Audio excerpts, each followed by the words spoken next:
Hey everyone. Hey guys. Welcome back. Welcome if you're new here. So I've been saying that I was going to do this live stream for a couple of days.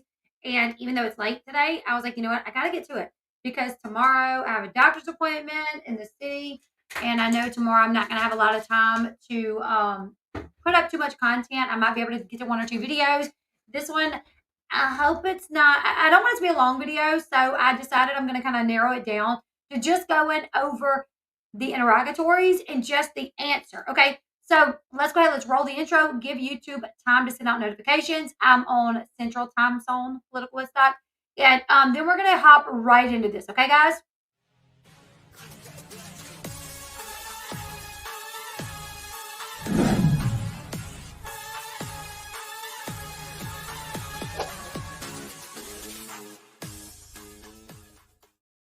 Am I muted? Never mind. I'm not muted. Okay. I tripped myself out there for a second because I thought I was muted. Yes, I will be leaving this up, B fam. So you're good. If you want to watch it on replay tomorrow, that's fine. I will be leaving this up. So I want to do a share screen with you guys really quickly. No, not there. Okay, right here. All right, let's do screen share. And I know a lot of people has went over this. Like I do know that, but I said I was going to go over it. A lot of my viewers want me to go over it, so we're going to go over it. Okay. So here's all the filings that's been entered into the system for this lawsuit. I mean, going back obviously to the first day that the suit was filed. Anything that is filed on this lawsuit goes into the website for the Minnesota court. I actually linked the website in the description box below in case anybody kind of wants to keep up with this lawsuit. Is Pumpkin on at the moment? Just curious. Let me see. I can tell you. I don't think she's going to be on tonight because she said because she's stayed up so late the like past 2 nights she wasn't going to be on tonight. She's not on tonight. Okay. So as you guys can see, starting right here, the last thing that was filed was May 23rd, 2023, which was the notice of a hearing. It was 1 page.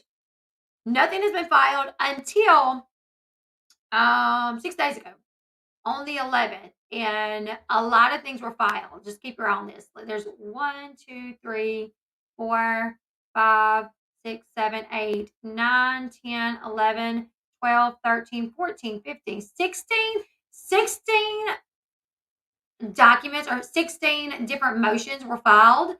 And some of these motions are more than 1 pages, like this right here, which is the last thing that was scanned in, that was filed as proposed order of document. 2 pages. This is 10 pages, the other document, index 82. This is 2 pages, the other document, index 81. This is 8 pages, index 80, other documents. So as you guys can see, 16 pages, 5 pages. If you go down, 9 pages, 2 pages, 14, a lot of stuff was filed. I did go through some of it, and I've actually went through all of it. Now, substitution of counsel, all that is that is 7M saying that they have switched their attorney. Don't know why. They didn't say why, but they just said, listen, we're no longer using this firm. We're using this firm. That's it. Notice of motion to motion. I don't remember what that was. Let me see. Okay, this is a notice of motion to motion to compel discovery and responses. So this is filed by 7M. Please take notice that at 9 a.m. on Tuesday, August 1st, 2023, at Wright County District Court, the plaintiffs will bring on for a hearing before the Honorable Carrie Williams, Judge of District Court, to motion to compel discovery responses from the defendants. So this is a motion letting them know that on August 1st, they will file a motion to compel. Or they will bring on a hearing for it. Not even they actually already did file it. They filed it at the end. The last thing that they filed on 7/11 was the motion to compel. This is letting them know that they want that date set for August 1st, I do believe. But the main thing that I want to go over right now is the interrogatories. So this memorandum that you guys are seeing right here. Let's see, where is it? Yeah, I think it's the memorandum down here, maybe. That may be all the questions for the interrogatories. No, it's not. Let me get back. Hmm.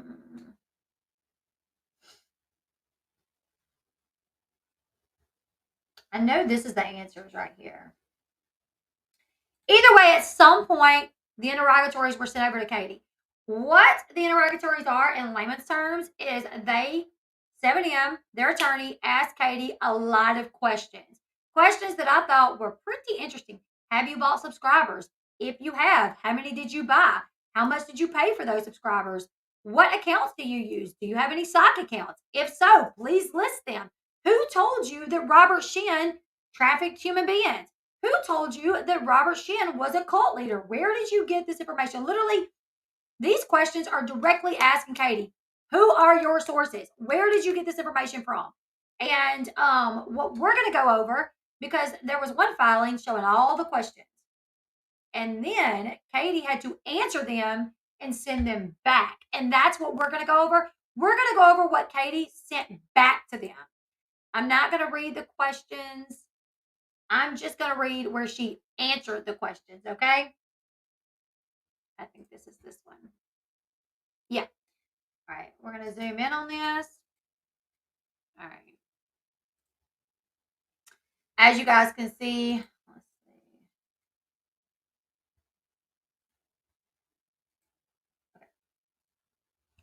It says right here, defendant's answers to plaintiff's interrogatories. And it is 16 pages long. And I did have one of those things on my computer that would read stuff for you. But I don't know where it went. So I'm just going to read it myself. Now, they sent her all these questions, and we're going to go over the questions, and then we're going to have to read the answers. But that starts down here. Answers to plaintiff's interrogatories. We're going to go over what's above that. This is okay. It says here, two plaintiffs by and through their attorney, Amber J. Stavick, Dudley and Smith, PA, blah blah blah blah blah. So this is to 7M's attorney. This is Katie's response. The defendant, Katie, objects to 7M's interrogatories and each definition and instruction contained therein to the extent that they purport to impose an obligation different from or beyond those imposed by the Minnesota Rule of Civil Procedure, Minnesota's General Rule of Practice, Minnesota Rule of Evidence, or other applicable rules. While some of this is like a lot of stuff that you can't really understand, what I know to break down, I will. But they break it down as well. Why do they care if she bought subscribers? If she buys subscribers, it's not like those accounts will be interacting with anyone. They actually explain why they asked.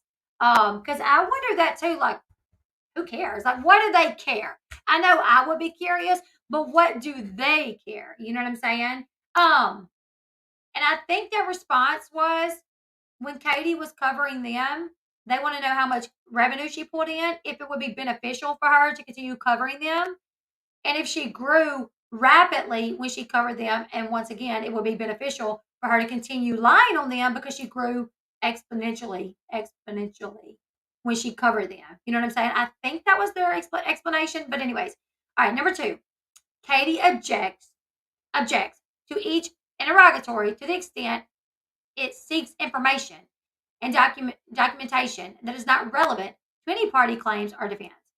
It is unduly broad or overly burdensome, which requests production of information disproportional to the needs of this case, or which involve information to which plaintiff already have access from a more convenient source. Defendant objects to each interrogatories to the extent it seeks that it is subject to the attorney-client privilege, work product doctrine, or other privilege or immunity on the ground that privileged material is exempt from discovery. Defendant will not produce any privileged material unless specifically stated. Number four, defendant objects to each interrogatory to the extent it is vague and ambiguous. Number five, defendant objects to each interrogatory to the extent it seeks information and documentation that is not within defendant possession, custody, or control. All right. Number 6, defendant's general objection. So basically, Katie objected to everything pretty much, and these are like her reasonings for objections. Defendant's general objection are incorporated here in response to each interrogatory. The absence of a reference to a specific objection to a request shall not be construed as a waiver of the general objection to such request or defendant's right to object to any additional grounds. This is explaining she used this objection and this is why. She used that objection and this is why. Defendants do not waive any of their general or specific objections in the event they furnish information or documents coming within the scope of any such objection. How many of these do we have? I think because really I want to get to the interrogatories. All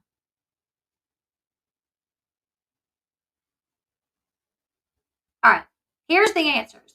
So it's going to say the question, what they asked Katie, and then what her answer was. Obviously, state specifically and not in a general fashion the name, address, and a phone number of all individuals who helped prepare your answers to these interrogatories, requests for production, and requests for admissions. The answer, Catherine Mansky Paulson, counsel of record. All right. The other information was probably blacked out.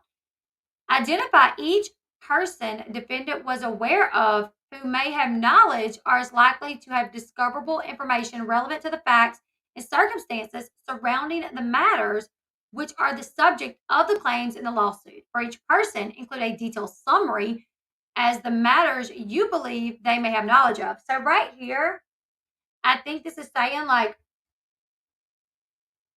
anybody that may have information that you used or that gave you that information, we need you to list them. Anybody that has any relevant information to this lawsuit or any subject of this lawsuit, we need to know who they are. Katie's answer, objection, calls for information protected by the journalist privilege outlined in Minnesota statute. Without waiving said objection, see initial disclosure. To the extent that plaintiffs have not provided substantive discovery response, defendants are hard-pressed to identify individuals who might have relevant information. And here, from what they explain later on, 7M, they say 7M is like when you defame someone, that person is not protected either. Like you have to give the people up, basically. You know what I'm saying? Oh wow, really, Elena? It's kind of late for her to be posting, isn't it? Does she normally post this late? I feel like she doesn't, but I haven't watched her in a long time, so I don't know. All right, let's see. Number 3, identify each person defendants expect to call as a witness at the trial. She said unknown as of yet. She don't know who she's going to call as a witness. Number 4, identify each person defendants expect to call as an expert at the trial. For each person, please state the substance of the facts to which each witness is expected to testify. So, like, are you going to have any experts? I'm sorry, y'all. I'm dying of thirst, and I'm about to drink a Red Bull, even though I know I don't need to. That's the only thing I have to drink in here. Oh.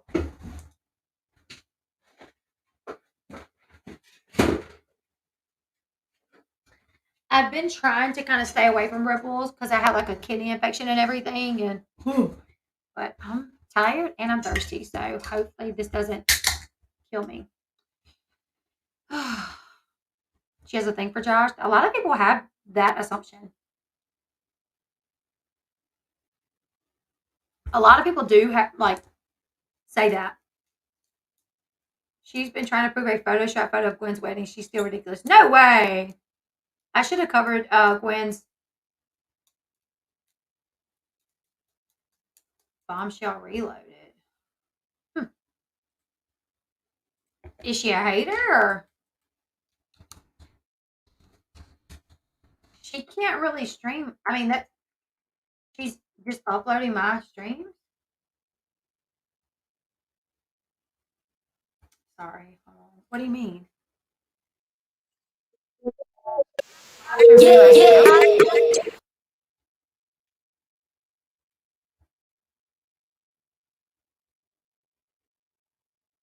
Hold on.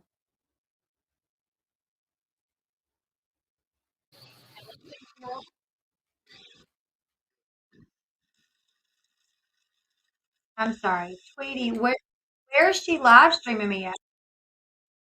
I see that she was live 2 minutes ago, but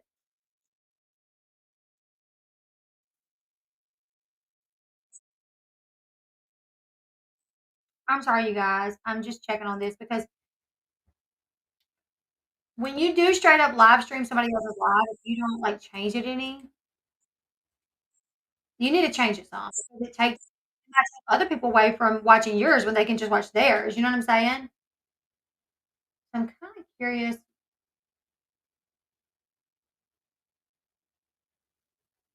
I don't see. I don't know her, but yours is doing Charlotte's. Okay, today's. I'm gonna have to check this lady out. I don't know who she is, but as long as she's like transformative and doing it within the community guidelines, I don't see a problem with it. But if I'm live, I don't want her to be live at the same time because it'll like take away from my life. You know what I'm saying? I don't see any lives that she's done of me though. I do see Charlotte.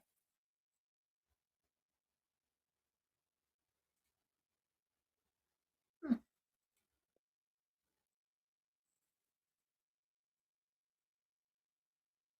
Is it Bombshell one of Becky's lackeys? I have no idea.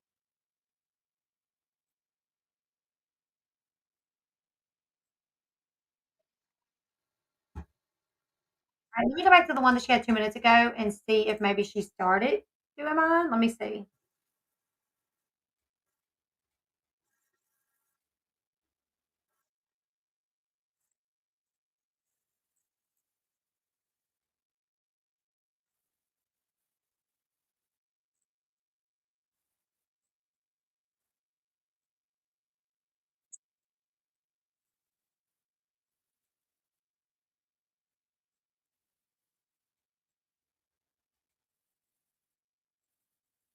I don't know.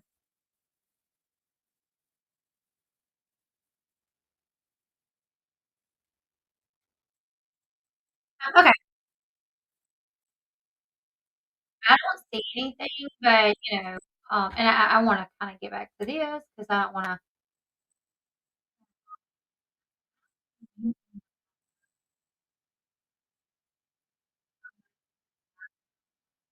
She has some featured channels. Those are all okay. Let's get back to it. I'm sorry, guys. Okay, so um, she says it's unknown if she's going to use any experts. Okay, identify each and every document defendant intends to utilize at trial. Her answer is exhibits have not yet been identified. Oh wow, that's so wild. Um, I don't know who she is. That's sad that she had to do that. My arrest is pretty. I've talked about it myself. You know what I'm saying? I put it out there, which a lot of people do like the twist. I saw on Reddit like a while back where somebody was like, "The chalk wasn't chalk; it was smushed up pills." And actually, what that's so funny because in my lawsuit, I told my lawyer, I said, I would not put it. This is so crazy because I actually told my lawyer, I said, the cops actually thought the medicine that I had in the pill bottle was a controlled substance. They kept telling me that it was. They kept saying like it's a controlled substance. You're not supposed to drive on this. You're under the influence. I'm like, first off, that's stomach medicine. Second off, I haven't even taken it, so no, I'm not. But I told my lawyer, I said, I really wouldn't be shocked if like the lab results come back that it's the stomach medicine. I said, because I wouldn't be shocked. They thought that was a controlled substance. So I wouldn't be shocked if they like smushed it up, put it in the bag, and sent it in. And it was so funny because I saw on Reddit somebody say that what was in the bag was smushed up pills. I'm like, that's so wild because it wasn't. It was chalk. But what I thought, I was so like freaked out that the cops were like trying to screw me over. Then I was like, they think that's like legit like narcotics. So I thought, like, what if they do like either way? It would have come back that it was just stomach medicine. You know what I'm saying? And then I would have known for sure that that's what they did. But anyways, let's get back to it. I feel like I've already taken too much time away from this. I'm so sorry, guys. All right, but that's sorry. I feel sorry for her. That sucks. That you know. All right.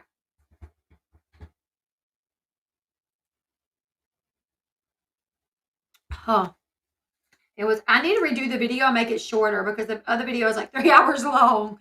Um, Sean walked in my office today and was like, "Where did you get that? I've been wanting to buy some of that." Oh, thank you, Country Girl Brenda. You're so honest at the point. I knew you. Thank you so much, Country Girl Brenda. A lot of people was like, "Wow, no, really not Elle." Um. So, anyways, all right. State with specificity. Specific. Why can I not say the word? All right, they're telling her be specific and not in a general fashion. State all the facts in which support each and every denial in your answer to plaintiff's amended complaint. For purposes of this interrogatory, each answer which is not an unconditional admit, it shall be considered a denial. Answer: objection. To the extent that this interrogatory attempts to expand the number of interrogatories beyond the number permitted by the rule of civil procedure. Defendants decline to respond without waiving said objection. Discovery has not yet been completed. Until then, defendants direct plaintiffs to the answer as a legally sufficient expression of their response to plaintiff's amended complaint. All right, number 7. State and be specific and not in a general fashion every statement you have made about a person, entity, organization, etc., or which you did not have verification of the facts from the person or entity whom the statement was made about from January 20th to the present. That is a broad question, and that would take Katie the rest of her life. They're literally asking, be specific and not in general. We want you to list out every statement you have ever made about anybody, any entity, any organization, anything you ever said about any of those 3 things that you did not have verification or facts of before you stated it from January 2020 to now. Well, I know there'd be a lot of stuff about me in there. You know what I'm saying? Anyway, she said objection. Overly broad and unduly burdensome. I would be like, this is very telling. This is very telling because if somebody told me I need you to write down any statement that you have said and you didn't have verification on and you stated it as facts from January 2020 to present, you know what my answer would be? To my knowledge, I have not. To my knowledge, I have not stated any untrue statements about any person, entity, or organization.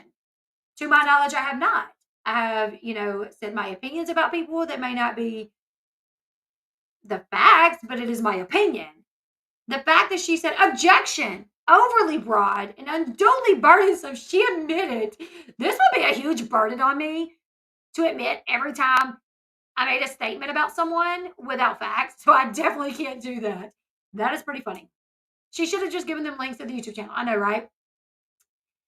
She said, without waiving said objections, defendants stand by their reporting and the relevant statements speak for themselves. Do me and Katie live close to each other? No, she lives in Minnesota. I live in Louisiana. We do not. All right. State the name of all social media platforms used by defendants Catherine Paulson and Without a Crystal Ball LLC from January 2020. For each, provide the names, aliases used on each platform by defendants. The social media platforms include, but are not limited to, Instagram, Snapchat, Be Real, TikTok, YouTube, Facebook, Reddit, and Twitter. So for YouTube, she put her website, she put her account holder, Catherine Paulson Without a Crystal Ball, username Without a Crystal Ball. I wonder if she still has the Katie's Live. If she does, she didn't link it here. She puts her email address, Twitter address, Katie. What I will say here is she has a Twitter. Katie has from my understanding, Katie has a sock Twitter. She has a sock Instagram. She has a sock Facebook. And I'm sure she probably has a sock YouTube account as well. And she did not list them. And 2, that information is out there about her having these sock accounts. She has talked about it before. Also, I would be willing to bet I have emails from her from email accounts that are not listed there. Let me see.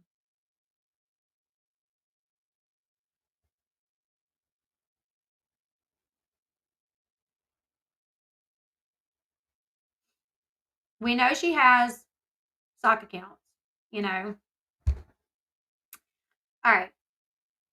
State and be specific and not in a general fashion the number of followers or subscribers you have purchased from January 2020 to the present. Include the amount paid for this purchase and what platform they were purchased for. She did not say, I've never purchased any followers. She said, objection. This is not relevant. This is not relevant. I mean, if you had not purchased subscribers, wouldn't you just say, none? I've purchased none at the cost of $0.00. Number 10, state the names, addresses, and contact information for any and all employees, contract workers, or other contributors of defendants without a crystal ball LLC from January 2020 to the present. The contact information includes any social media handles, including but not limited to Instagram, Snapchat, BeReal, TikTok, YouTube, Facebook, Reddit, and Twitter, as well as emails and phone numbers. I don't know what BeReal is. Oh, I understand that, Bossy. How are you doing, Bossy? Yay. Hey, Kaylin. So she says the answer is her. And it says Miss Paulson's husband helps out on the back office issues from time to time, but does not post material on social media. Number 11, state the name, addresses, and contact numbers of each and every person who provided information to defendants regarding 7M. Robert Shin, Miranda Derrick, or James Derrick, and James Derrick. So anybody that gave any information about those people. Objection. Calls for information protected by the journalist privilege outlined in Minnesota statute. Without waiving said objection, where sources are willing to be named, they are named in the social media post. Confidential sources are also identified as confidential. Yeah, right. Number 12, state the name, addresses, and contact number of each and every person with whom defendants shared information with regarding 7M, Robert Shin, Miranda Derrick, and James Derrick. I feel like if somebody gave you false information and you went telling that on your channel, I don't know, like, can't they make you say where you got it from? I mean, I know it's kind of throwing your people under the bus, but at least she's fighting for her sources now. And it's either because she don't have them and she made it up, or she's actually fighting for them, which she's never done before. When it came to the Tati Westbrook lawsuit, she handed, her source up on a silver platter. But I am curious, can they make you give that information? Because if they can't, how else can they tell that you did not come up with this information on your own and that it's not lies?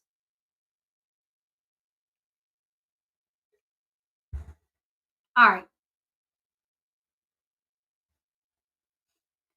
This includes any and all phone calls, text message. Okay, let me go back to this one. Share names, addresses, contact numbers of each and every person to whom Katie shared information with regarding 7M, Robert Shin, Miranda Derrick, and James Derrick. This includes any and all phone calls, text messages, Facebook Messenger texts and calls, messages, WhatsApp messages, GroupMe messages, Discord messages and posts, Microsoft Team messages, emails, letters, face-to-face discussion, video calls, Zoom, Teams, FaceTime, Skype, voicemails, as well as all social media posts, including but not limited to Instagram, video posts and lives, Snapchat, BeReal, TikTok, YouTube, Facebook, Reddit, and Twitter. State the date and content of the communication starting from January 2020 to the present. For each communication, please state who initiated contact and the content that was discussed. So here, they literally want her to name anybody she's ever talked to about 7M. And they want their contact information and how it was said, like what was said, how it happened, who initiated the communication. And I remember hearing something about, there was somebody that sued Robert Shin a while back and accused him of doing crazy things. And I want to say it was said that Katie was communicating with that person and trying to talk that person in to suing Robert Shin. And that person even ended up saying yeah, I got a lot of information from Katie. So I don't know. I don't know for sure in that. I remember hearing something about that. So anyways, Katie says, objection. Defendants publish information about the plaintiffs on a public forum. So Katie published information about 7M and Miranda and Derrick on a public forum to the extent that Katie may have shared information with other individuals. It was in the context of reporting information and is therefore subject to a journalistic privilege outlined in Minnesota statute. So she's saying, like, listen, all my stuff was posted publicly. So it is covered by journalistic privilege. State the names, address, and contact number for each and every person who provided information to and whom Katie Paulson and Without a Crystal Ball LLC shared information with regarding Melanie, Kelly, and Dean Wilking. This includes any and all phone calls, text messages, Facebook Messenger texts, and calls and messages, WhatsApp messages, emails, letters, face-to-face discussions, video calls, Zoom, Teams, FaceTime, Skype, voicemails, as well as all social media posts, including but not limited to Instagram posts, videos, lives, Snapchat, Be Real, TikTok, YouTube, Facebook, Reddit, and Twitter. State the date and the content of the communication starting from January 2020 to the present. Jesus. Objection. Melanie, Kelly, and Dean are not parties to the lawsuit, and the defendant's communication about them are not relevant. State the name, address, and contact information and the date of contact of any reporters Katie may have shared information with relating to 7M, Robert Shin, Miranda, and James Derrick, or any person or entities associated with 7M. So now they're like, did you talk to any reporters about us? If you did, who, why, when, where, what's their info? Katie says, objection. To the extent that defendants may have shared information with other individuals, but it was in the context of reporting information. Therefore, it is subject to the journalistic privilege outlined in Minnesota statute. Without waiving this objection from time to time, reporters from other publications would contact Katie about about her reporting, and defendants would allow them to name them as a source. Defendants do not maintain a list of these contacts. Isn't it wild that she refers to herself as their, like, you know what I'm saying? Like, she's one, or like when she's talking about she'll be like, so and so reached out to Without a Crystal Ball today. Like, girl, you are Without a Crystal Ball. Like, you know, it's really weird. It's like she refers to herself in the sense that she is more than one person, and it's a team that she's got working with her. And this is not, I'm not saying this in the sense of like pronouns. Her pronouns are not they, them, their. She's saying it almost to make people believe she has like a team. Number 16, state the name, address, and contact information for any third parties and defendants have had contact regarding the plaintiffs. For each third party, please provide the first date of contact and a summary of all matter which have been discussed with that third party. Objection. Overly broad and unduly burdensome. To the extent the defendants may have shared information with other individuals, it was in the context of reporting information and is therefore subject to the journalistic privilege outlined in Minnesota statute. Yeah, she talks about herself and her company in the third person. It's very weird. Physicians have degrees in medicine. Attorneys have degrees in law. Nurses have degrees in nursing. KJ has a degree in Spanish. I know, right? Exactly. What information was provided to you supporting your statement that 7M Films Incorporated and Robert Shin are involved in human trafficking? For each fact, statement, etc., please provide the name and contact information for the person who provided this information. In layman's terms, who told you that 7M and Robert Shin was involved in human trafficking? We need to know. She says, objection. As to form, this interrogatory may not be fair paraphrase of any statement defendants may have made. Why not? Without a specific citation. What? Come on, she knows she said it. Defendants can only answer generally. All sources are either named in the post or subject to journalistic privilege outlined in Minnesota statute. What information was provided to you supporting your statement that 7M Incorporated is a cult? For each fact, statement, etc., please provide the name and contact information of the person that told you that 7M was a cult. She says, objection.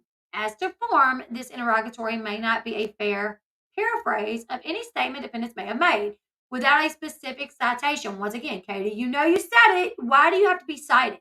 Why do you need them to go back and say on this video at this timestamp, Katie said X, Y, and Z? Like, girl, you know you did it. You know you said it. Defendants can only answer generally, but they're not going to because now she says all sources are either named in the post or subjected to journalistic privilege. or journalist privilege. Outlined, he literally says defendants can only answer generally, but we're not going to for journalist privilege. Okay.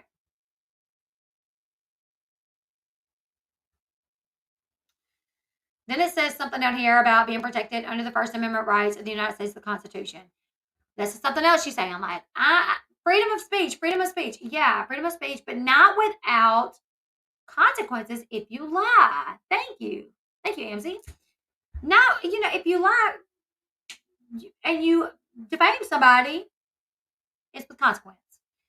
All right, number 19. What information was provided to you supporting your statement that the worst part of this cult is that they prey on black dancers, exploiting them, and then make them believe that everyone is mad at them because they're black?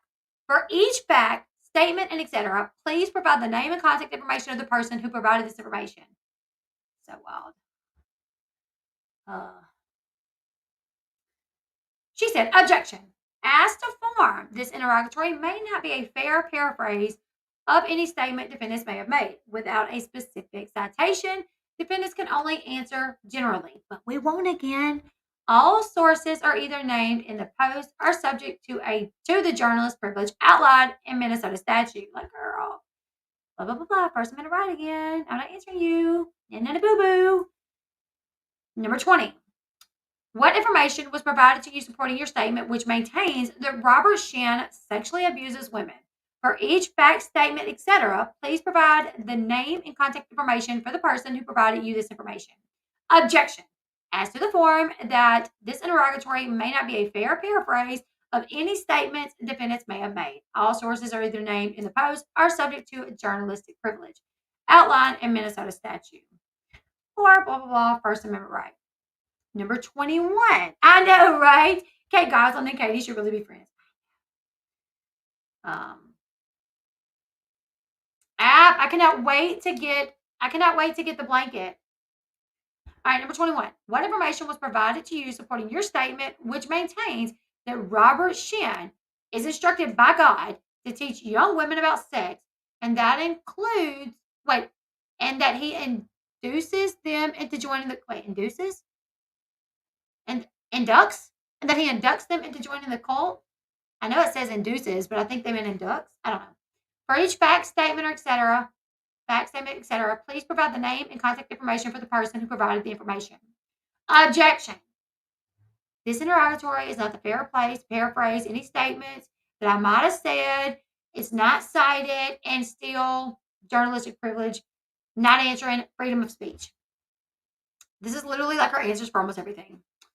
What information was provided to you supporting your statement which maintains that 7M's film dancers are under mind control? For each fact, statement, etc., please provide the name and contact information for the person who provided the information. Like, I do believe in a little bit of mind control out there in Hollywood, MK Ultra and stuff. I do believe a little bit of that.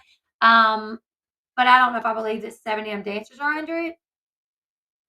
Anyways, same answer. Objection. This interrogatory is not the fair place to paraphrase any statement I may have said.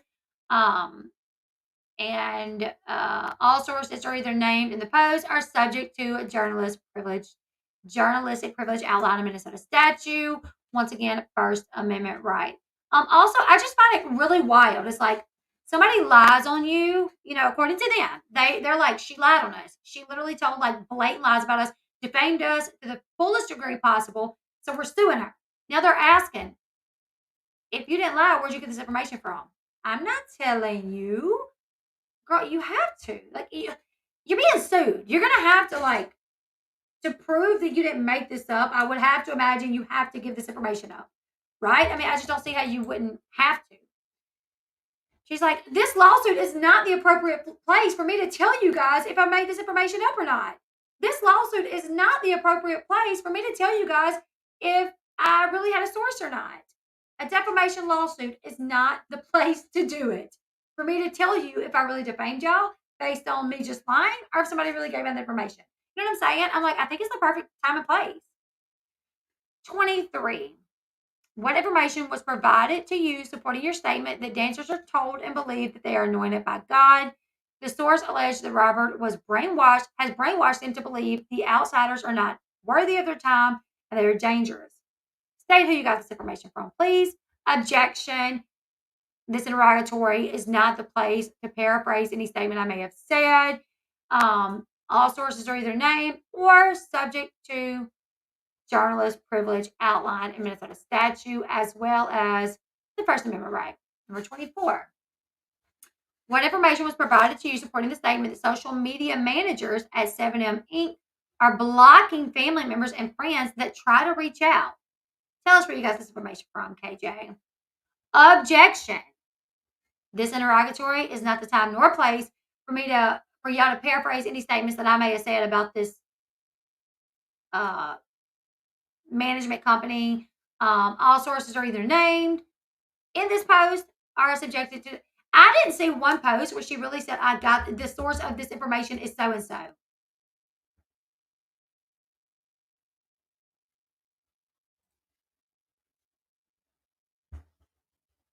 Yeah, I don't think she has sources. I mean, I know she has some sources with some things, but I don't think anybody would tell Katie, this is a cult, you need to go on your channel and say such. Anybody would be like, yeah, in my opinion, it's a cult. Or even if they have proof that it's a cult, like, yeah, I think it's a cult. But Katie still has like an obligation to be like, in my opinion, or a source told me this. But Katie would say things like, it is a cult. This is a cult. Like she would state it as facts. You know what I'm saying? And I think that's what is going to be her downfall. Is even if she has a source, she does not come on her channel and say, a source told me that they're a cult and I'm choosing to believe them. It's like they are a cult. They are, I know any other person would STFU until this is over. Exactly. Oh, I'm glad your migraine is backing off. Yeah, shout out a leave. All right, let's see. Not going to answer that again. As to who told her that 7M was blocking family members and friends that try to reach out to the dancers. Number 25. What information was provided to you supporting your statement that leaders threatened to kill their families if they kept in contact with them? Holy guac. Molly. Obviously, tell us who told you that, where you got the information from. Katie says, objection. The amended complaint does not allege that the defendant even made this statement, and a citation is necessary to answer this interrogatory. I'm sure you probably made it. Number 26. What information was provided to you supporting your statement that maintains that 7M dancers are not allowed to answer questions and that everything must go through Hannah Shin? For each fact, statement, etc., please provide the name and contact information for the person who provided this information. Objection. This interrogatory may not be a fair paraphrase of any statement KJ may have made. All sources are either named or subject to journalist privilege outlined in Minnesota statute. Down here, it says, defendants specifically point to the Instagram post located at Katie Joy on Instagram. I don't know exactly how to say the name of their church.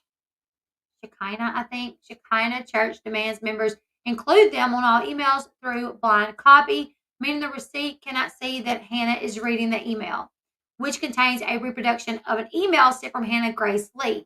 Finally, statements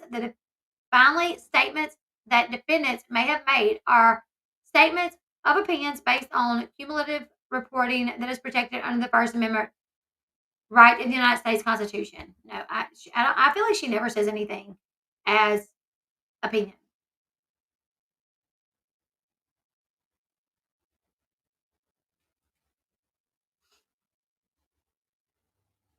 What information was provided to you supporting your statement that your pastor, Robert Shin, has been accused of spying on members, placing spy technology on computers, hacking, and monitoring all electronic communication of members? For each fact, statement, and etc., please provide the information, the name, and the contact information for the person who gave you this info. Objection. As to the form, this interrogatory may not be a fair paraphrase of any statement defendants may have made. All sources are either named in the post or subject to a journalistic privilege outlined in Minnesota statute. Down here, various social media posts published by interested parties and news articles published by other journalists. In particular, Ms. Chung alleged in her lawsuit that Robert Shin placed software on her computer in order to spy on her, which I do believe this lawsuit was not filed until way later, after Katie had started talking about Robert Shin. Lies are not First Amendment right, exactly. What information was provided to you supporting your statement that Robert Shin's church is forcing dancers to live in properties owned by them in dangerous neighborhoods? Tell us where you got that information from. Sorry, not going to do that. Objection. Y'all didn't cite where I said this, so it's not fair to paraphrase any statement that I may have or may not have said.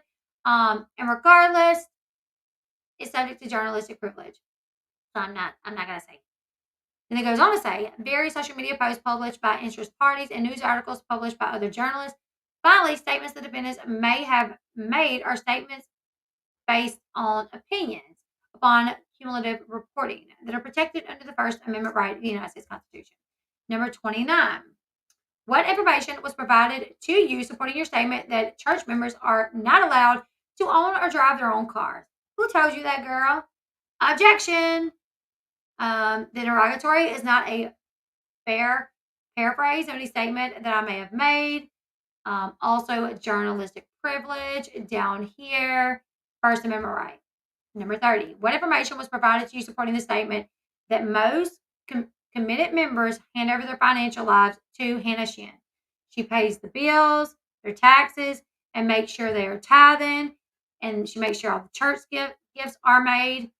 As alleged by other church members, the leadership has access to bank accounts. Tell us who told you that. Objection. It's not fair to paraphrase any statement that I may have said, as well as journalistic privilege. Down here, First Amendment rights once again. Number 31. What information was provided to you supporting your statement that Miranda missed a family funeral due to 7M Inc.'s statement that they would not pay her if she went? Who told you that? Objection. Not fair to paraphrase. Journalistic privilege. First Amendment right. Don't talk to me. She does say on here, though, actually, defendants specifically point plaintiffs to social media content produced by Wilking family. So I guess she's saying she saw this on a post somewhere. What information was provided to you supporting your statement that dancers' lives are so tightly controlled that they can't do anything without speaking to Daniel first? If Daniel says, no dancers, you can't do it, they don't do it. Where did you get this information? Who told you this? Objection. It's not fair to paraphrase. Also, sources are either named in the post or subject to journalistic privilege. Down here, she used the First Amendment right again. Number 33. Where's the information supporting your statement that 7M is not only trying to control their dancers, but they also want to control the government? Girl, who told you that? Objection. It's not fair to paraphrase. All sources are named on the post or subject to journalist privilege. Down here, First Amendment right again. Number 34. What information was provided to you supporting your statement that B- was a victim of the Shins and that he also was used to lure in Miranda? Who told you that, girlfriend? Nope, you're paraphrasing again. It's not fair. All sources are named in the original post, or this is subject to journalistic privilege. Down here, she used the First Amendment right, and then she says it is possible that plaintiffs are referring to an Instagram post that cites to a live stream by @Samantha_Long. All right, what information was provided to you supporting your statement that 7M give me a second to tell myself how to say that word. Psychologically abuses its dancers? Who told you that? Objection. As to form, these interrogatories may not be a fair paraphrase of any statement. All sources are either named in the post or subject to the journalistic privilege outlined in Minnesota statute. Once again, First Amendment right. 36. What information was provided to you supporting your statement that physical appearances and diets are important to Robert Shin? For each fact, statement, etc., please provide the name and contact information for the person who told you this. Objection. You're paraphrasing again, and no, I don't want you to do that. All sources are either named in the post or they're subjected to journalistic privilege outlined in the Minnesota statute. Once again, my First Amendment right.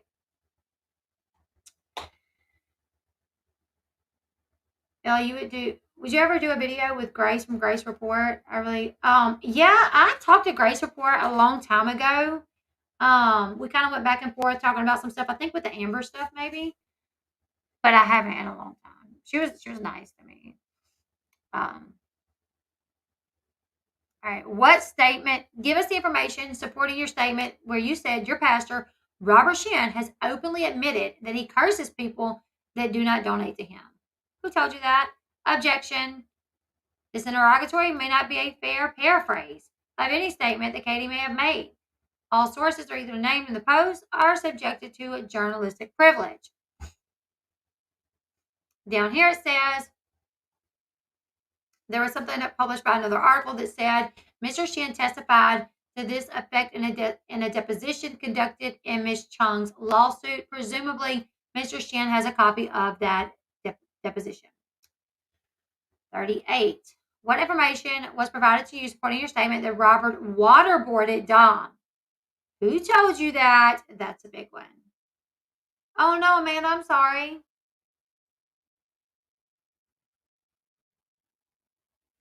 Objection. As a form, this interrogatory may not be a fair paraphrase of any statement that I may have made. All sources are either named in the post or subject to journalistic privilege outlined in Minnesota statute. Down here, she says this interrogatory may refer to a post containing an audio recording of Shirley Shin, who specifically referenced waterboarding members. Just because somebody said, "Ooh, I feel like I could waterboard that person," doesn't mean that they did it. You know what I'm saying? Number 39. What information was provided to you supporting your statement that Robert Shin is using the church to fraud people and enrich himself by funneling donations to shell for profit companies? Who told you that? Objection. It's not fair to paraphrase any statements I may have said. All sources are either named or this falls under journalistic privilege. Down here, she says, First Amendment rights, but then she says, in particular, Ms. Chung and Ms. Lee's lawsuit make these allegations as well, which their lawsuits were not until after Katie's, I do believe. What information was provided to you supporting your statement that the Clippers are cutting ties with 7M? Objection. As to form. Ugh. This interrogatory may not be fair paraphrase. All sources are named, are subject to a journalistic privilege. Down here, she says this interrogatory may refer to a post which cited another Instagram account indicating that LA Clippers were cutting ties with 7M. Katie, your post said that. Your post said it. All right. Who told you that the 7M dancers are all falsely married to their spouse and are not allowed to live with each other? We need their contact information of who told you that. Objection. This interrogatory may not be a fair paraphrase of any statements the defendants may have made. All sources are either named in the post or are subject to a journalistic privilege outlined in Minnesota statute. This interrogatory may be referring to a post which cited an anonymous source who is identified as a friend of Gordon. The Wilking family also stated that they did not know if Miranda Derrick was actually married. Hey, not a lazy wifey. 42. Please state specifically and not in general fashion who contacted you or what contact have you had with the LA Clippers organization regarding the plaintiffs and why that contact occurred. None. Katie said none, but wasn't she the one that contacted them?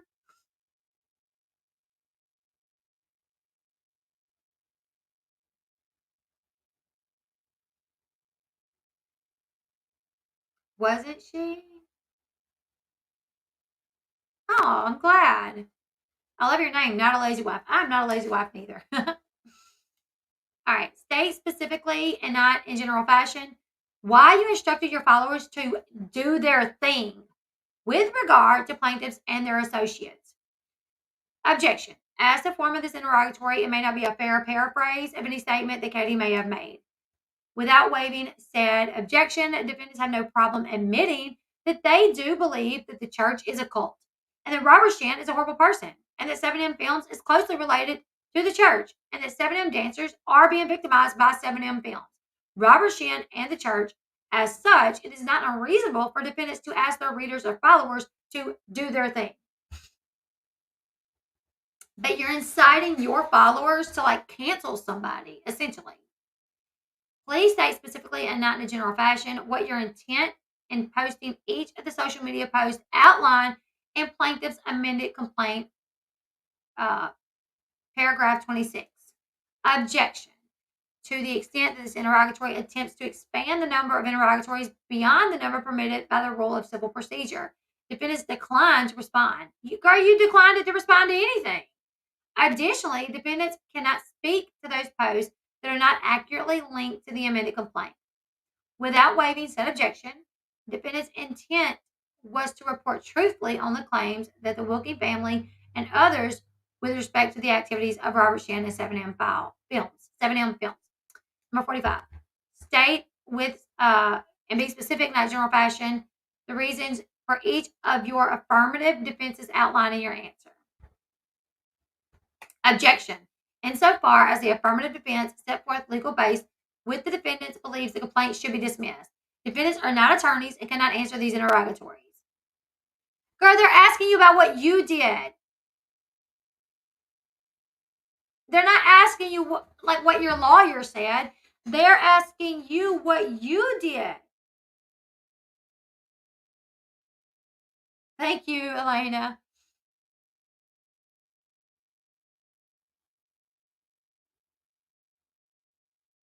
Like, oh, I don't think the defendants are not attorneys. They cannot answer an interrogatory. What? It's literally saying, Katie, who told you X, Y, Z? Why you can't answer that? You should know who told you what. That's wild. Number 46. For each of your responses to plaintiff's first set of requests for admissions, which is not to admit, please explain the factual basis and reasoning for your answer. Objection. Insofar as there are 146 requests for admissions, answering as to each admission would effectively expand the number of interrogatories beyond that which would be permitted under the Minnesota Rule of Civil Procedure. Honestly, are they only allowed so many interrogatories? Are they only allowed because are you only obligated to answer so many? Because you still haven't answered hardly any.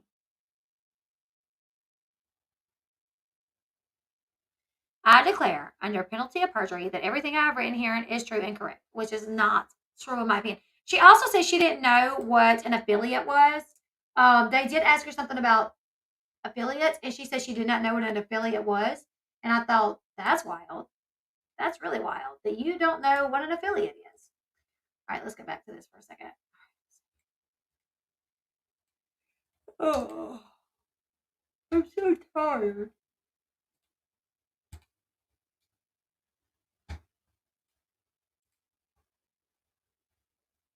So that was her answers to the interrogatories, the questions. She answered hardly anything.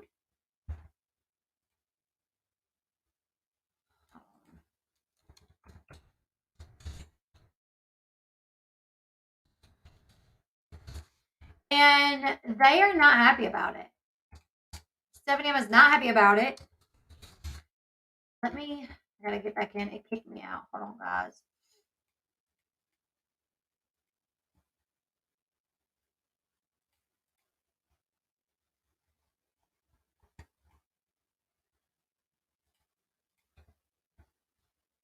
They're basically asking the judge, can you force her to answer this? This is ridiculous. All right, let's see.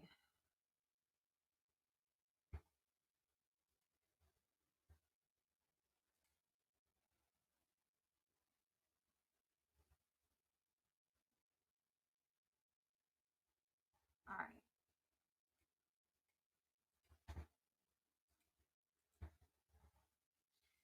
So the defendant's response to plaintiff's request to produce documents. So this is Katie's response.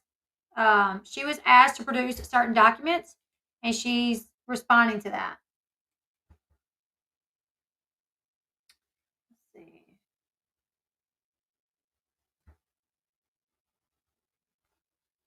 It's the same objections. It's the same objections. Let's see. Objects to plaintiff's documents request and each definition and instruction contained therein to the extent that they purport to impose any obligations different from or beyond those imposed by Minnesota rule. Defendants objects to each document request to the extent it seeks information and documentation that is not relevant to any party's claim or defense, and unduly broad or overly burdensome, which requests production of information disproportional to the needs of the case, or which involve information to which the plaintiff already has access from more convenient sources. Defendants object to each document request. So they're asking to send, they're like, we need you to send this, this, and this. You're like, nope, not doing it. Defendant objects to each document request to the extent it seeks that it is subject to the attorney-client privilege, work product doctrine, or other privilege or immunity on the grounds that privileged material is exempt from discovery. Defendants will not produce any privileged material unless specifically stated. Defendants object to each document request to the extent it is vague and ambiguous. Defendants objects to each document request to the extent it seeks information and documentation that is not within defendant's possession, custody, or control. The defendant's general objection are incorporated herein in response to each document request.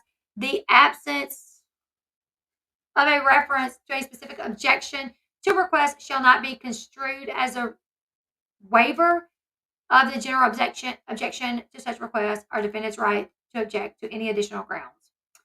Defendants do not waive any of their general and specific objections in the event they furnish information or documents coming within the scope of any objections. Discovery is ongoing and continuing in this matter. Thus, the responding party expressly reserves the right to modify, supplement, and amend these responses should additional information be discovered prior to trial. Additionally, by responding to these documents requests, the responding party is not waiving and does not intend to waive, but expressly reserve their right to assert at any time during this litigation all objections related to competency, relevancy, materiality, admissibility, vagueness, and ambiguity. With respect to any document request that indicates the defendants made certain claims on social media, defendants objects insofar as the post speaks for themselves. Okay. With respect to any document request that is an apparent paraphrase or quote by defendant, the defendant objects to the extent that no citation was provided by the plaintiffs. I'm not a groomer, I'm just a loser. That's what I think about. Why you always lying? Oh my God, stop in lying. Oh my God. Yeah, Amber Heard's attorney objected to their own question. Hilarious. All right. This is explaining all the objections. All right, this is the request. And this is what they write. Request number 1. Produce copies of any and all documents in your possession, custody, or control related to any claims and defense alleged in the litigation between parties. Response. Objection. This document request is impermissibly vague and calls for material protected by attorney-client privilege and journalist privilege. Okay, so now they want all documents in possession, custody, control related to any claims and offenses alleged. Okay, I think they should be able to get that. Produce any and all documents referenced in responding to your answers to plaintiff's first set of interrogatories. Where a specific reference was made to a particular document, defendants link to digital copies with her post. Additionally, defendants point to material already in plaintiff's possession in connection with the following court matters. Discovery is ongoing, and the response will be supplemented as information becomes known and available.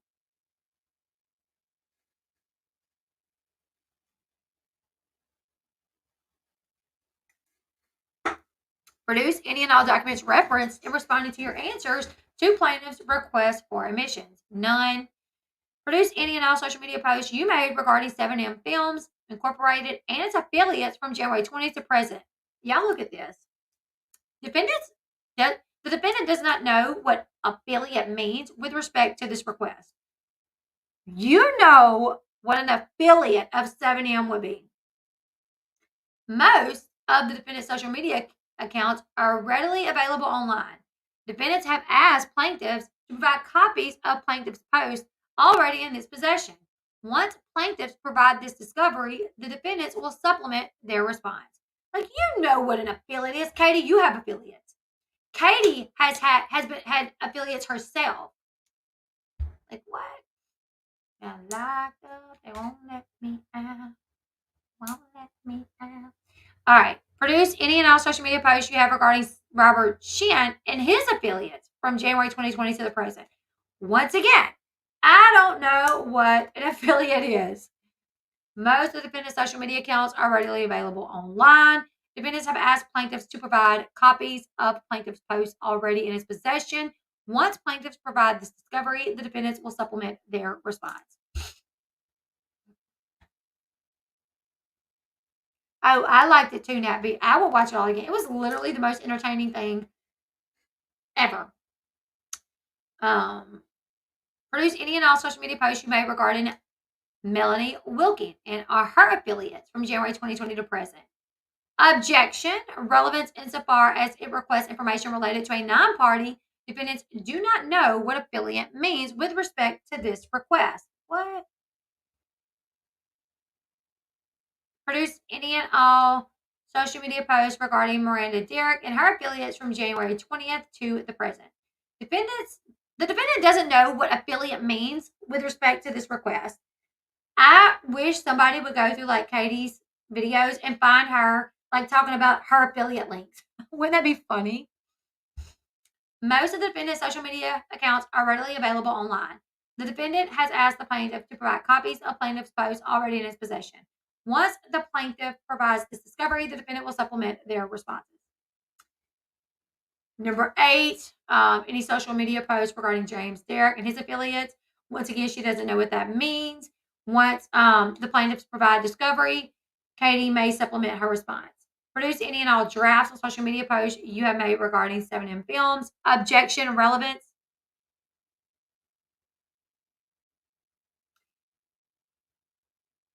I guess it doesn't matter if you drafted something but never hit post. Okay.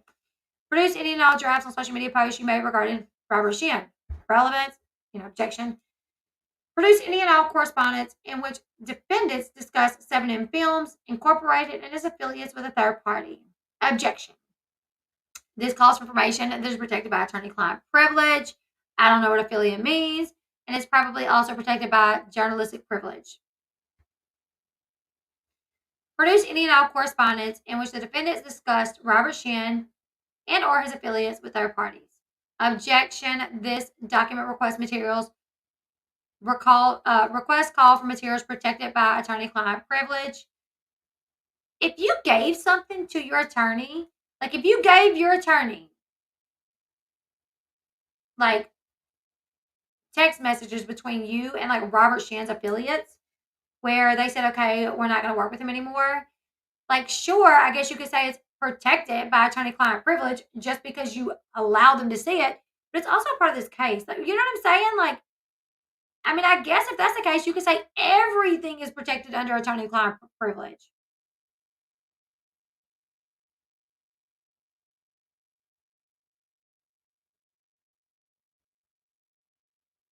Good night, Team Madison.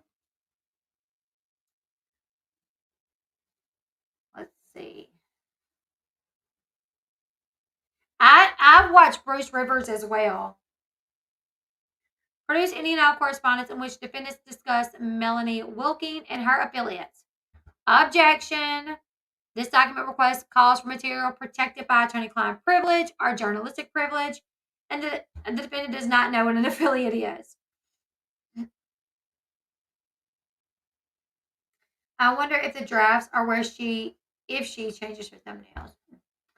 Produce any and all correspondence defendants have had with Melanie Wilkinson from January 2020 to present. So any correspondence she's had with Melanie. Objection. This document request calls for materials protected by attorney-client privilege and journalistic privilege. Also, Melanie Wilkin is not relevant to the lawsuit because she's a non-party. Produce any and all correspondence in which the defendant discussed Miranda Derrick and her affiliates. Objection. Attorney-client privilege, journalistic privilege, and Katie doesn't know what affiliate means. Produce any and all correspondence in which Katie discuss James and his affiliates. Objection, attorney-client privilege, journalistic privilege, and Katie doesn't know what an affiliate means. Produce any and all tax documents for Catherine Mansky Paulson from January 20th to the present. Objection, relevance. Produce any and all tax documents for Without a Crystal Ball LLC from January 2020 to the present. Objection, relevance.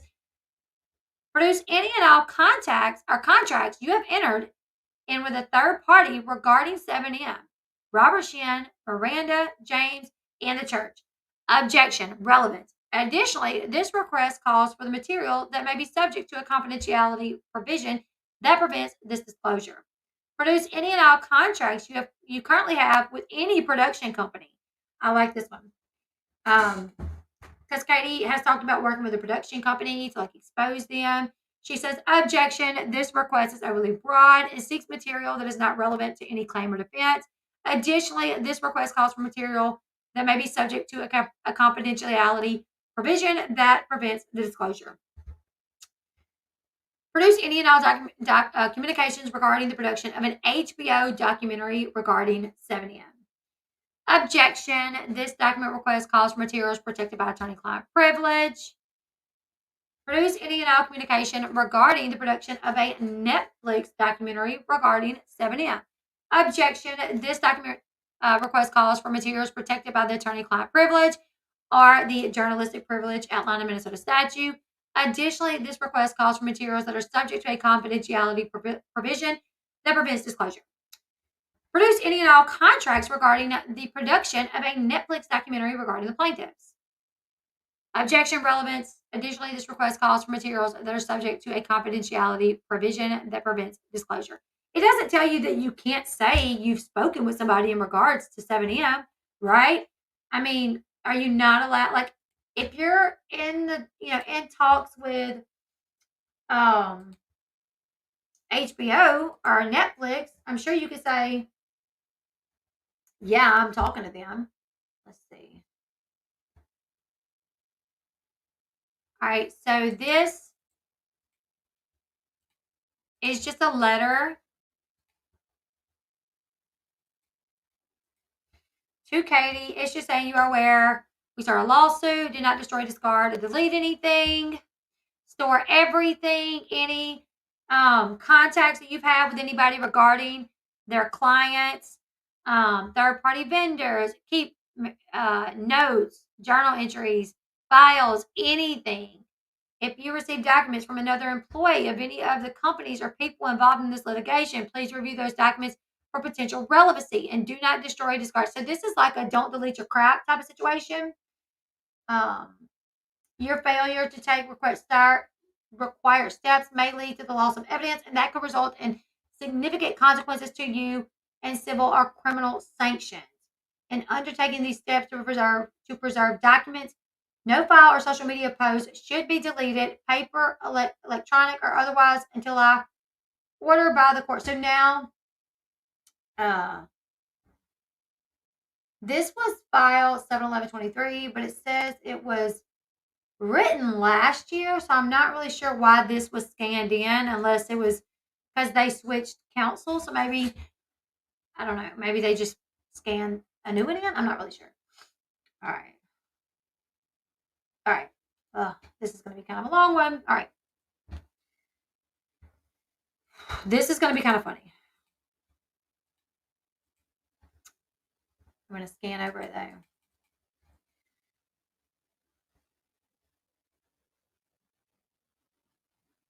So this is Shin's attorney, 7M's attorney, saying like, we got your response and I have some things I would like to address. Request for production of documents. Wait, I think that's what this is.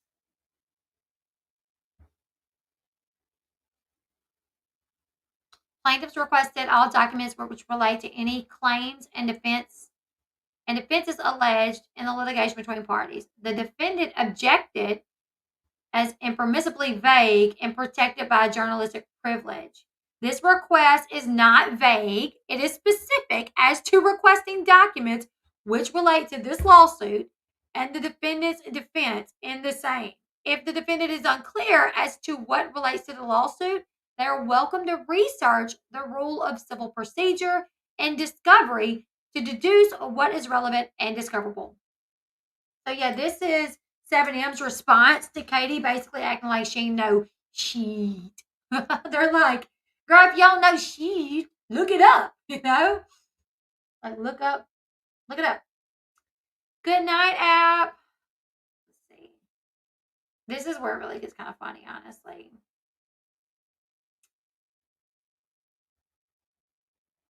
Furthermore, a journalist privilege pursuant to Minnesota Statute 59 and Cervantes versus Time Incorporated does not allow anyone, even if they are journalists, to withhold all the information in a lawsuit for defamation. It is plaintiff's contention that the defendant is not a journalist and therefore cannot assert journalistic privilege. Defendants have failed to move the court for a designation as a journalist. So basically, it's like y'all ain't got permission from the court to say you're a journalist. As defendants have failed to protect any alleged privilege as a journalist in the past year of litigation, it is improper to use an alleged journalistic privilege to shield them from complying with any discovery in this action. The defendants are required by law to release to plaintiffs discoverable and relevant information in this lawsuit. Request number 2. Plaintiffs requested all documents referenced in responding to interrogatories. Katie responded that they linked digital copies in post.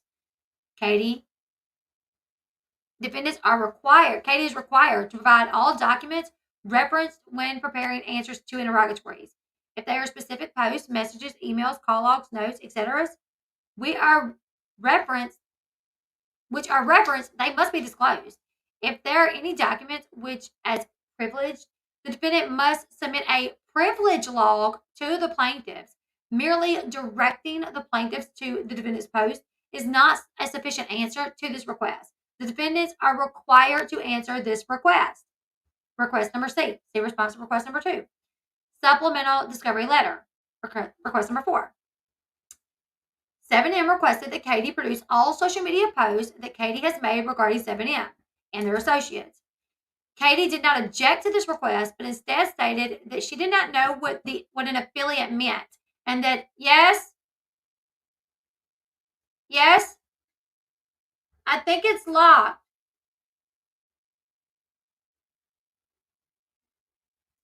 Hold on, guys, hold on. Sorry.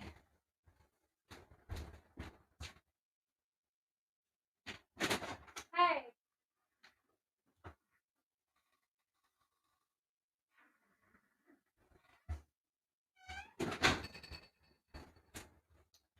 Sorry, guys. Somebody was knocking, but I guess sometimes my door will lock by itself. All right. Katie did not object to this request, but instead stated that she did not know what an affiliate meant, and that Katie had asked 7M to provide copies of 7M's posts already in his possession. As to the latter, Katie's discovery request to 7M is not relevant to this lawsuit. Katie is not suing the plaintiff, 7M. Therefore, any requested posts are not relevant to this lawsuit. All of plaintiff's claims in this lawsuit are based on the defendant's post, as this entire lawsuit rests on the defendant, Katie's social media posts. Katie is required to provide the same. Katie's refusal to comply with this request is in bad faith and therefore a sanctionable offense. As to Katie's claims that she did not know what an affiliate meant, the dictionary's definition of an affiliate is officially attached or connected a subsidiary group or a person to an organization. As counsel for defendants has repeatedly stated, she has decades of experience in litigation, stating they do not understand what the word affiliate means and how it is connected to 7M is not persuasive. Furthermore, Katie objection to affiliates does not preclude discovery of information as it relates directly to 7M. Katie must answer the request in full. So they're basically saying, like, first off, look it up in a dictionary. I would assume she's claiming she is so good at litigation, or she's been So she's got so much knowledge regarding litigation, and she's a reporter, she would know what an affiliate is, And just because she doesn't, it doesn't exclude her. Ignorance does not exclude, is not excluded. Like you can't get away with being ignorant. All right, let's see. Interrogatories. See response number 4. Interrogatory number 6. 7M requested all the social media posting regarding Melanie Wilkin and or her affiliate from January 2020 to present. Katie objected, saying that Melanie is a non-party to the lawsuit. Information related to non-parties is discoverable information. Katie's post indicated that she had contact with Melanie and others associated with Melanie. As Katie's own statements have related Melanie Wilkin to the core factual basis in this lawsuit, information and communication regarding her is highly relevant. The defendant must answer the request. Like, yeah, Melanie isn't the one being sued. She isn't the one doing the suing, but you admitted that you got information from Melanie, so we need to know what you got from her. 7, see response to 4. 8, see response to 4. Plaintiffs requested the defendants produce all drafts of social media posts Katie has made regarding 7M. Katie objected on the grounds of relevance. Katie has engaged in a campaign of false information against 7M, almost exclusively consisting of posting on social media. All drafts, notes, communications, and other preparation materials are relevant to this lawsuit. Unposted or posted drafts are relevant as they may allow the court to glean information as it relates to factual accuracy of Katie's post, as well as the intent of Katie's in posting them. As this information is relevant to the lawsuit, Katie must disclose it. Request 10. See response to 9. Plaintiff requested all correspondence in which Katie discussed 7M and its affiliates with third parties. Katie objected as material protected by journalistic privilege. As previously stated, the defendant does not qualify as a journalist and therefore is not entitled to any privilege. Notwithstanding, the privilege asserted does not protect from discovery. So now they're saying even if she did have journalistic privilege, it is not protected from discovery of relevant information as it relates to all the parties in this lawsuit. Journalistic privilege is narrowly applied to sources of information to journalists, not to all persons whom a journalist contacted regarding an issue. Furthermore, if the defendant were themselves a source to a legitimate news organization, they do not qualify as a journalist, but a source and must disclose that information. Katie is required to respond to this request. 12, 13, 14, 15, 16. That's all, see the response to 11, 11, 5, 13, 4, and 4. All right, now to 17. Asking for Katie's tax information. Katie objected due to relevance. They are saying that Katie is a self-proclaimed monetized social media presence. The subjects she discusses on her social media page are what brings in her revenue. If Katie has sustained an increase in revenue as a result of her lying on 7M, then that monetization is relevant. Like if Katie is making more money when she covers and lies on 7M, then obviously it would benefit her to continue lying on 7M. So they want to know if that's what is happening. When she covers them and she lies, is she making more money? If so, makes sense why she continued doing it. You know what I'm saying? That's their reasoning. As tax returns, let's see. If defendant has sustained an increase in revenue as a result of their disparagement of plaintiffs, that monetization is relevant to defendant's motive for their continued assault on plaintiff's character. As tax returns and other financial statements are relevant to this lawsuit, Katie must disclose this information. Request 18. See response to 17. All right. 7M requested any contracts Katie may have entered with third parties regarding 7M, the church. Katie objected, saying that there could be a confidentiality agreement or a clause if she did sign any contracts. They are saying that Katie has failed to provide case law that supports the contention that a confidentiality clause in a contract would preclude discovery in a lawsuit where there has already been a determination that parties may elect to assign confidentiality to documents disclosed. So it's like we already said that some stuff will be marked confidential, so that could in turn be marked confidential. So you have no reason not to tell us if you have entered into any sort of contract because we could keep it confidential. It could stay between the lawyers, you know. Furthermore, in response to her interrogatories, Katie claimed that they were unaware of anyone who had made contact with regarding 7M and that they did not keep such records. If Katie did in fact have the records, it appears that Katie has lied under oath in their discovery response, which constitutes perjury. Request 20, see response to 19. So they're accusing her of committing perjury, but that's based off things that she said. All right. They want to know if she's had any communication with HBO about a documentary regarding 7M. She objected due to journalistic privilege as well as the confidentiality with the contract. They say, once again, you're not a journalist.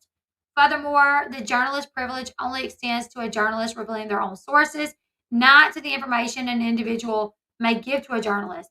As Katie has given information to HBO or to its affiliates for the purpose of creating a documentary, it is assumed that a contract has some sort of monetary consideration to Katie. As Katie is potentially gaining money from this documentary, it goes to once again show motive as to why she continues to cover them, allow them. Furthermore, the conversations and correspondence given by Katie to the documentary are extremely relevant. As 7M, they are entitled to review the nexus of information between what Katie was told from their sources to what she said on her social media platforms, as well what information she gave the journalist or the documentary. So it's like we need to see what her source told her and see if it matches what she told HBO or Netflix or a journalist. Did she tweak some things? Did she exaggerate some things? Or did she tell them exactly what? Did she tell HBO, Netflix, and other journalists exactly what her source told her? Or did she twist some things? The basis of 7M's claims rest on Katie creating false information and stories about 7M. Information which proves that is both discoverable and relevant. As such, Katie is required to answer this request. Request 2324, see response to 21. All right, interrogatories. Interrogatory number 2. 7M requested Katie identify each person that she is aware of whom she may have knowledge or is likely to have knowledge of discoverable information relevant to the facts and circumstances of the claims of the lawsuit. Katie objected on the basis of journalistic privilege. They say Katie is not a journalist, and the court has not found Katie to be a journalist. Many of her social media posts involve her consuming alcohol to the point of slurred speech while discussing her personal opinions on topics like religion. This is not typical of journalists reporting for the New York Times or even a local news source like the Star Tribune. Furthermore, even if Katie were a journalist, they are not precluded from identifying anyone with whom they are away may have they are with anyone with whom they are and may have information on. I don't know. Defendants on social media posts have boasted about sharing information with numerous contacts and has shared some of those conversations on her own page. Katie has further engaged in conversations on numerous social media platforms regarding this matter.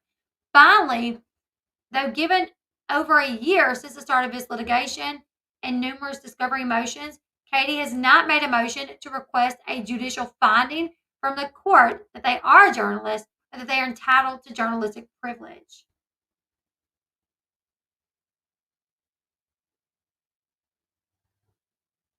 Hey, Honey Badger. As Katie has not been determined to be a journalist by the courts, does not fit the description of a journalist under Minnesota statute. And the information sought by this interrogatory does not fit the description under the aforementioned source. The defendant must answer this question. Number 6. 7M requested all facts which support each denial in Katie's answers. Katie objected on the basis the interrogatory attempts to expand the number of interrogatories. The defendant has provided no law to support that this is even a valid objection. Furthermore, the answer to an interrogatory can be the same if we ask for a specific denial or for all of them. The defendant must answer reasonable discovery requests pursuant to the rule of civil procedure. Requesting identification of facts which supports its denial in defendant's lawsuit is the most basic principle of the discovery process. The basis of this lawsuit is that Katie made up lies about 7M and it caused them harm. Requesting discovery to show Katie's claims that they did not make these statements up on their own, it is the most relevant part of this lawsuit. Katie must answer this. Interrogatory number 7.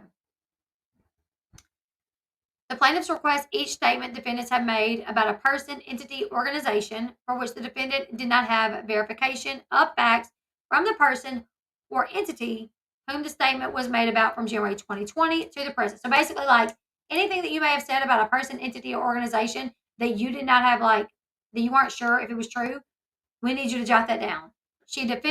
Katie objected, saying that it was overly broad and unduly burdensome. They're saying the plaintiffs provided a specific time period for which the defendant needed to provide instances where they shared information about third parties, including but not limited to the plaintiffs. The defendant have been the subject of numerous lawsuits for false and unverified statements about third parties. The total amount and frequency of these statements for which the defendant has made false and unverified statements is highly relevant to the lawsuit. If this interrogatory is overly broad and unduly burdensome, it is only because the defendants have a regular habit of making false and unverified statements of fact. Defendants are required to answer this. I'm so glad they pointed this out. Like, girl, tell us all the times you lied from January 2020 to now. Anytime you said something about anybody that you did not know to be true, that you did not have a source for, write it down. I can do that. That's way overly broad and unduly burdensome. They're like, exactly. You have been the subject of many lawsuits due to you doing this. So it's relevant. Answer the daggum question. And the fact that you said it was overly burdensome tells us that you've done it a lot. All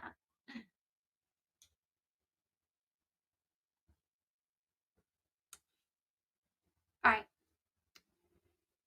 7M requested the number of followers purchased by Katie from January 2020 to the present. Katie objected due to relevance. This lawsuit is based on defendants' false and defamatory statements and dissemination to their followers. Katie has claimed they are a journalist instead of social media personality.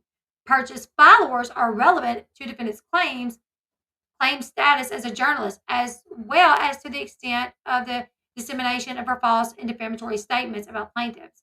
The defendant is required to answer this interrogatory. 14. Plaintiff requested information regarding Melanie, Kelly, and Dean. Katie objected on the grounds that they are not party to the lawsuit, and therefore that information is not relevant. No, I'm on a live. The defendant's initial posting about plaintiffs included numerous references to her communication with the Wilkins. Further, defendants have a hyperlink which connected to the Wilkins social media during the start of the campaign against the plaintiffs. As Ms. Paulson has clearly had significant and continued contact with the Wilkins. And it appears much of that information has been shared by Ms. Paulson with third parties. It is extremely relevant to this lawsuit and must be disclosed. Interrogatory number 5, serious posture. Interrogatory number 2.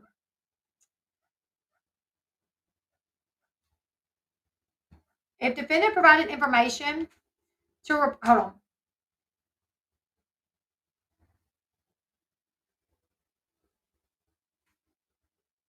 Okay, so the Minnesota statute does not protect information shared with reporters by a source. If defendant provided information to a reporter, they are required to disclose what information in a lawsuit where the entire claim is that the defendant engaged in a campaign to spread false and defamatory information. As such, the defendant is required to answer this. So they're saying in a lawsuit, like if someone that's being sued provided information to a reporter, like if I lied to a reporter and sold a story that was false, I would have to disclose that information in the lawsuit. And I would have to tell them where I got that information from. Has Uncivil been covering this case at all? I don't think so, but I wish that he would. Number 16. See response to interrogatory number 2. Further, the rules stated in your objection do not preclude the release of all information in context of reporting. Katie is legally obligated to provide all contacts, publications that she remembers. They're also obligated, Katie's also obligated to do her due diligence in going over records regarding these contacts. Katie started posting about 7M in February 2022. This lawsuit was commenced in March of 2022. On April 6, 2022, 7M sent Katie a preservation letter to Katie informing her of her duty to retain any documents or information regarding 7M. 7M has already as 7M has already started this lawsuit, the defendants were aware of their duty to keep information. It would appear that Katie has purposely destroyed documents and have either conveniently forgot or purposely did not retain the information. Katie must answer this interrogatory, or 7M will reserve all legal options to ensure their rights, compel all discovery, and make whatever motions necessary for Katie's purposeful destruction of evidence. Good night, Tina. So they're like, first off, you knew you were supposed to be saving your stuff. You knew you weren't allowed to destroy anything. And the fact that you're saying you don't know if you have it, it's probably lost. Girl, you knew you were supposed to be holding on to this. And if you don't have it, we're going to do what we can. We're going to try to throw the book at you. We're going to try to get the judge to anyways. All right, interrogatory 18. Defendants, Katie is required to answer the interrogatory. 7M in their summons and complaint has alleged that Katie stated 7M Films is a cult on numerous occasions. If this statement was not made by Katie or as a paraphrase, other, 7M did not request what court files Katie reviewed. The interrogatory asks what information was provided to Katie. Katie is required to fully answer this interrogatory. Number 19. 7M requested what information was provided to Katie, supporting their statements. Katie has failed to provide this information as required. Katie must supplement this response.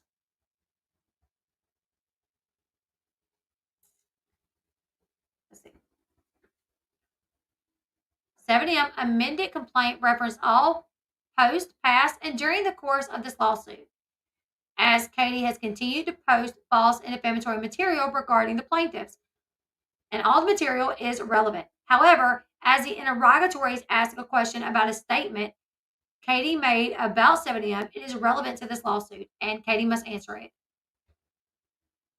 7M requested the reason for each of Katie's affirmative defenses. Katie objected on the basis that it is a legal conclusion. That is not a valid objection to an interrogatory. An interrogatory, otherwise proper, is not necessarily objectionable merely because its answers involves an opinion or contention that relates to facts or application of law to fact. This question asked Katie to explain her reasoning for her affirmative defense using application to law as facts. As such, Katie must answer the interrogatory. 7M asked for factual basis and reasoning for Katie's denial in their request for information. Katie objected on the grounds that this would expand the number of interrogatories. Katie has failed to provide a legal basis for this objection. Furthermore, 7M has not used all their interrogatories, and therefore an expansion may be proper. Katie must answer this interrogatory. Now, request for omissions. 7M requested that Katie admit that Katie stated that 7M is a cult on Instagram. Katie responded by objecting to the request as stating a time frame and stated that social media posts speak for themselves. A denial shall fairly meet the substance of a request admission, and when in good faith requires that a party qualify an answer or deny only a part of the matter of which is admissible of which an admission is requested.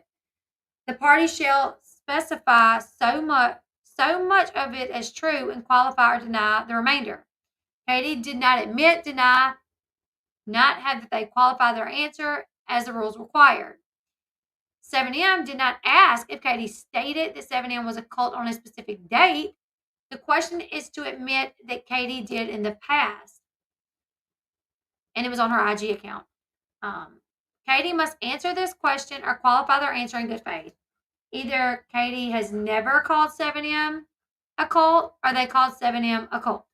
This is a specific question of fact which either has happened or not happened. As such, Katie must answer this request with either an admission or a denial. Failure to do so by the below prescribed deadline will be considered an admission pursuant to Minnesota Rules Civil Procedure 3601. All right. 7M requested that Katie admit that they have used controlled substances, including alcohol, while discussing 7M on Instagram. Katie objected as alcohol is not a controlled substance and to relevance.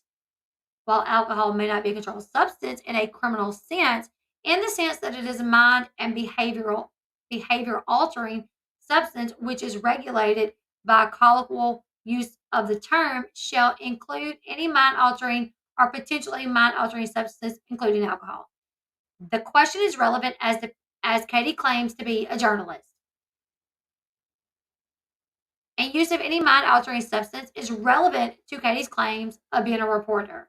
Furthermore, this entire lawsuit is based on Katie's actions, the mental state of Katie, and any substance Katie has taken in making statements against or about 7M in relevance to this lawsuit. Is relevant to the lawsuit. Therefore, Katie must answer this request. Failure to do so by the below prescribed deadline will consider an admission pursuant to Minnesota rule. So wild. 7M requested Katie admit they assessed and distributed to the public confidential court documents covered by a protective order. Ooh. Katie objected to this as it calls for legal conclusion. Calls for legal conclusion is an acceptable answer to a complaint, not to discovery. A party may request that relates to statements, opinions, or facts, or the application of law to fact, including the genuineness of a document described in a request. As 7M request seeks application of law to facts which clearly allow Rule 36. Katie must respond to the request. Failure to respond to this request by below prescribed deadline will be considered as an admission. They're literally calling her out for posting, for sharing stuff that was protected by like a protective order. 7M requests Katie admit that they discouraged others from joining 7M. Katie objected and stated the posts on Instagram speak for themselves. A denial shall fairly meet the substance of the request admission, and when good faith requires that a third party qualify an answer or deny only a part of the matter of which an admission is requested, the party shall specify so much of what is true and qualify or deny the remainder. Defendants have not admitted, denied, not have they qualified their answer as a rule required. Minnesota Civil Procedure 3601 requires a party to respond to requests relating to statements and opinions as facts. As social media posts or statements, and their posting is an opinion of fact. Defendants are required, Katie is required to answer the request. Failure to respond to the request by the below prescribed deadline will be considered an admission. 7M requested that you admit that you have purchased social media followers. Katie objected as to an unlimited in time and scope as to relevance. The question is aimed to account for any time Ms. Paulson or Without a Crystal Ball has purchased followers on social media, going back as far as social media followers could be purchased. Katie has touted throughout this lawsuit that she is a reporter and her following count proves it. Her history of potentially purchasing followers are not is highly relevant to Ms. Paulson's classification of herself as a reporter, as well as her credibility. This lawsuit is based on the defendant's actions and her actions as it relates to her social media following count, including any that she purchased, is relevant to this case. Oh, sorry, I'm almost done. Um, Therefore, Katie must answer this request. Failure to do so by below prescribed deadline will be considered an omission pursuant to Minnesota Rule Civil Procedure 3601. All right, so 7M requests Katie admit that they provided false information about 7M to third parties. Katie denied to the extent that she had no basis to believe that the statements were false. Katie has failed to answer with request in good faith. Plaintiff did not ask if Ms. Paulson knew she was providing false information to third parties. It asked if Ms. Paulson has provided false information to third parties. Please respond to what was asked. 7M requested Katie admit that they called their followers to boycott 7M. Katie objected and stated the post speaks for itself. A denial shall fairly meet the substance of the request admission, and when in good faith requires a party to qualify an answer or deny it in part of a matter of which is admissions of requested, the party shall specify so much of it which is true and qualify or deny the remainder. The defendant has not admitted, denied, nor have they qualified their answer as a rule required. Minnesota Rules Civil Procedure 3601 requires a party to respond to a request relating to a statement and opinions of fact. A social media post or statements and their postings is an opinion of facts. Katie is required to answer this request.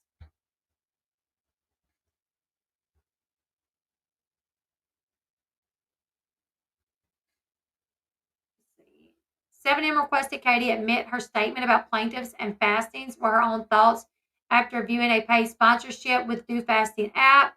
Katie objected to this request as to the form that it was not a fair paraphrase of what Katie might have said. No statements were made in this request, merely designation of a subject matter and the potential source for that information. As it appears, Katie was merely copying and pasting their answer and did not properly respond to the request. 7M requested Katie responded. They literally call her out for copying and pasting. It's funny. 7M requested Katie admit that after being informed their statement regarding 7M was untrue, she did not issue a retraction. Katie objected to this request insofar as it presumes Katie's statements regarding 7M were untrue, and she was informed that such statements were untrue. Without getting into the weeds, in addition to the cease and desist letter sent to Ms. Paulson, which stated her posts were false and requested she take them down, Katie has personally reposted the statements by 7M on their own social media, wherein 7M were stating Katie's statements were untrue. Katie was informed their statements were untrue. The request is that following 7M informing Katie their statements were untrue, Katie did not issue a retraction regarding their statement. 7M requested defendant Katie respond to the request in full. Failure to respond to this request by the below prescribed deadline will be considered an omission. Please respond to this letter immediately with full response to discovery. If you do not intend to supplement your discovery responses, please send a proposal for a meet and confer conference.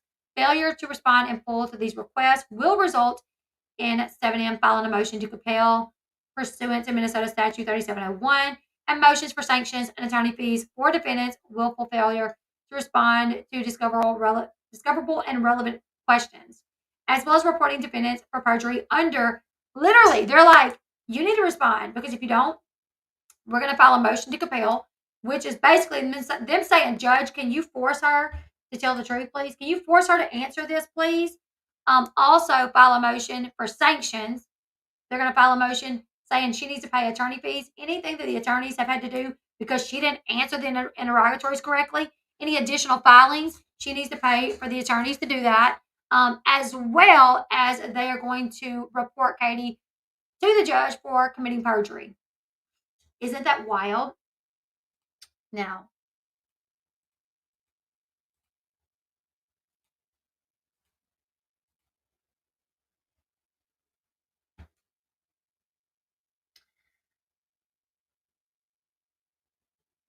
They actually did file that, okay? So it says there, like, if you don't get with us to get this situated, we're going to file a motion to compel. They actually did file the motion to compel. And here it is. I'm not going to go over all of it, but that's what they're asking. They're asking for, oh,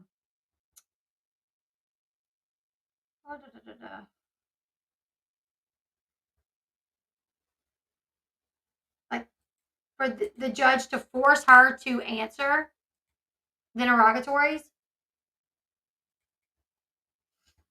So they failed to answer interrogatory, failed to produce documents. They're basically saying she hasn't done anything that we've asked. Nothing. Let's see. So they did file the motion to compel asking that the judge force her to answer.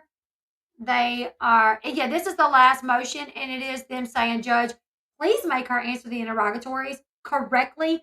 Also, please make her pay the attorney fees because my attorney had to do extra work because she didn't do what she needed to do. Um, I didn't see anything in there about asking for sanctions or committing perjury. But it is 14 pages, so I could have missed that. But anyway, so yeah, they did file that as well. And they have a court date in August. So we're gonna keep up with you guys. I'm like, she's really trying to use this like I'm a journalist, and I hope the court does not go for that. I hope the judge does not go for that. I love the way that they're pointing out that she's done this a lot, that she has been involved in many lawsuits due to the fact of lying and spreading misinformation, calling out the fact that she drinks on live streams, and that's not what a journalist does.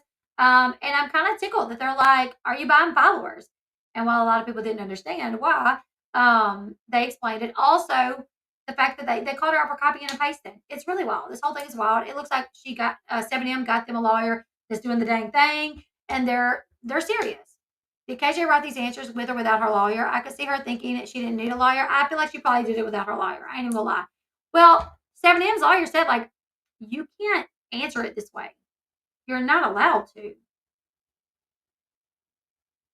So I don't think she had her lawyer with her when she answered. I think she answered them, sent them back, and her attorney.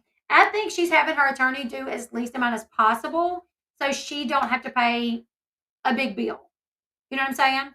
Like, represent me, but I'll do as much as possible. You do as little as possible. I'll try to do all the work.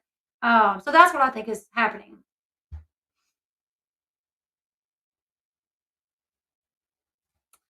But if you go there in person, oh my God, that would be a dream. If there's a hike close to the courtroom, I'll look. Oh, like a hotel. When is that? I don't know if I'll be able to go. I would love to go, especially if I go to trial. Would love to, but I don't know. I'm scared of flying. I would have to drive, and 6 kids, you're probably gonna be messing you. Where did you send it at? Did you send it on Instagram, Facebook, or email? Because I check email more than anything. Um, Imagine if Casey actually goes to court and sees Obi in the court. She would poop a brick. And I would be racing back to my hotel room to get on a live to give you guys a rundown. Um, she did. Okay. All right, you guys, I gotta go ahead and get off. I'm pooped out. Saved till 3:30 last night, recording Pumpkins Live. Half of it didn't even save. I gotta get up early in the morning. I love you guys. Thank you for hanging out with me today. Anyways, give this video a thumbs up, subscribe to the channel, and I would stay and chit chat more about it, but I just can't. I'm pooped, guys. Give it a thumbs up. That really helps with the YouTube algorithm. If you are not following the channel yet, please make sure you hit that subscribe button. Also, go check out my other channel, The Fatal Files with Elle. It is a true crime channel. Since you are also in LA, we can carpool. I know, right? We just rent us like a bus or something. You know what I'm saying? All right, I love you guys. Bye, everyone.